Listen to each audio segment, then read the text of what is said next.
Tem algumas oportunidades na vida que dá uma vontade muito grande da gente pegar.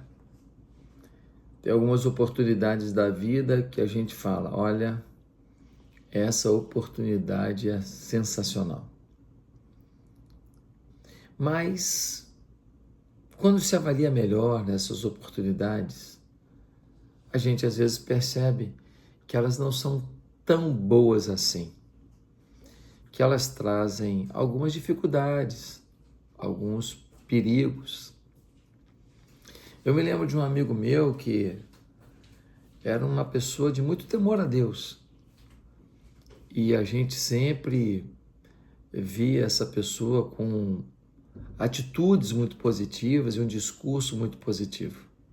Mas um dia ele teve uma oportunidade de participar de um grupo que estava pleiteando alguns negócios no órgão público e ele se uniu com aquele grupo e aquele camarada que nunca tinha feito nada assim de errado acabou se envolvendo numa ação extremamente corrupta e foi parar nos jornais, uma reportagem, ele aparece entrando num camburão, num carro da polícia. Que vergonha, que situação complexa. Realmente a vida tem muitas oportunidades e algumas são sedutoras, mas a história do meu amigo mostra que algumas, se você cair nelas, a consequência pode ser muito perigosa. E aí eu me lembrei de um texto de Mateus, capítulo 27, quando a gente lê no versículo 5, diz assim: então Judas jogou o dinheiro dentro do templo e saindo foi e enforcou-se. Você conhece bem essa história? Jesus tinha 12 apóstolos, ele orou, pediu ao Pai 12 pessoas que ele iria discipular e preparar para que fossem seus grandes líderes, levando o Evangelho de Cristo por todo o mundo.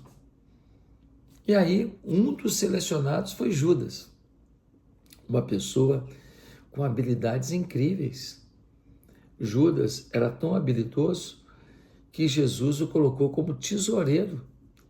E ele que fazia todo o gerenciamento dos recursos, das ofertas que eram dadas ao ministério de Jesus naquela etapa que a gente conhece do Novo Testamento. Só que tem um problema. O Judas era inteligente, era ambicioso, mas era mais que ambicioso. Ele era ganancioso. Ele tinha pretensões de que Jesus assumisse um papel político e, sendo ele o tesoureiro da igreja de Jesus, do ambiente eclesiástico de Jesus, se Jesus chega a uma dimensão de liderança política, ele seria, no mínimo, o ministro da Fazenda, seria o chefe da Casa do Tesouro. Ele teria uma função que lhe daria muitas oportunidades de ganhar dinheiro. E chegou um dia em que Jesus chamou a atenção de Judas, porque Judas ficou de olho grande numa oferta que foi dada a Jesus. E Judas fez um discurso hipócrita, dizendo que desperdício essa mulher desse perfume para Jesus, porque podia vender esse perfume e dar aos pobres. Talvez desse um pedaço aos pobres, mas ele ia tirar a comissão dele, porque era costume dele roubar do dinheiro que era colocado na obra de Deus. E aí Jesus repreendeu o Judas e ele ficou muito chateado. E quando a gente fica chateado, a gente baixa a guarda. Quando a gente fica chateado, a gente diminui o nosso nível de controle pelos nossos valores. Quando a gente fica chateado, a gente reduz um pouco a nossa capacidade de reflexão sobre o que estamos decidindo. E Judas, ele cometeu um equívoco muito grande, porque ele procura as autoridades religiosas e ele fala: vocês querem pegar Jesus? Eu dou um jeito. Eu levo vocês no momento que ele estiver com menos pessoas, porque as autoridades religiosas tinham medo de prender Jesus no meio da multidão. Poderia haver uma rebelião. E então eles queriam pegar Jesus num cantinho, num lugar com menos audiência. E aí Judas recebe 30 moedas como prêmio por ser agora aquele que vai entregar Jesus às autoridades. Ele ganha o dinheiro e Jesus é entregue lá no jardim de Getsêmani. Judas chega e fala: aquele que eu beijar é ele que vocês têm que prender, é Jesus. E ele chega e vai beijar Jesus. Jesus fala: amigo, com um beijo você vai me trair? Jesus ainda fala para ele dessa maneira, chamando de amigo. E aí é tarde demais, os soldados romanos prendem Jesus, levam Jesus.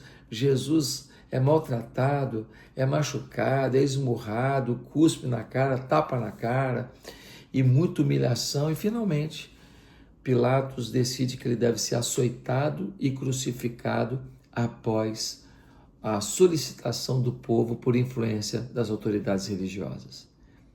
Quando Judas vê aquele homem bom, aquele homem tremendo, aquele homem que só ensinou bem, fez tantos milagres, abençoou tantas pessoas, tratou com tanto amor as pessoas, o Filho de Deus sendo crucificado, ele se desespera. E aí é o texto que a gente acabou de ler. Ele joga o dinheiro dentro do templo, sai e foi se enforcar. Por quê? Porque ele viu que ele pecou contra o sangue inocente. Ele viu que ele errou com Jesus e as consequências seriam terríveis disso. Qual é a conclusão que a gente chega? Todo ganho que contraria um princípio de Jesus, todo ganho à custa de distanciamento de Jesus, todo ganho à custa de um esfriamento do seu relacionamento com Jesus, não vale a pena. Não vale a pena. No final, você vai se enforcar. No final, você vai perder o que você ganhou. Tudo que você ganhe, conquiste, mas a custa disso foi você se afastar de Deus, no final você se enforca e perde tudo. É o que muita gente não entendeu. Tem gente bilionária sem Jesus. Sem Jesus. Está se enforcando. O dinheiro virou uma forca, porque agora não quer sair desse negócio, só pensa nisso e esquece que o mais importante é caminhar com Jesus. Fica aí para mim e para você uma lição da Bíblia. Não ganhe nada que não seja aprovado por Jesus. Nunca negue sua fé em Jesus por dinheiro algum. Não vai valer a pena. Deus te abençoe. Até amanhã com mais um vídeo. Se inscreve no canal. Um abraço.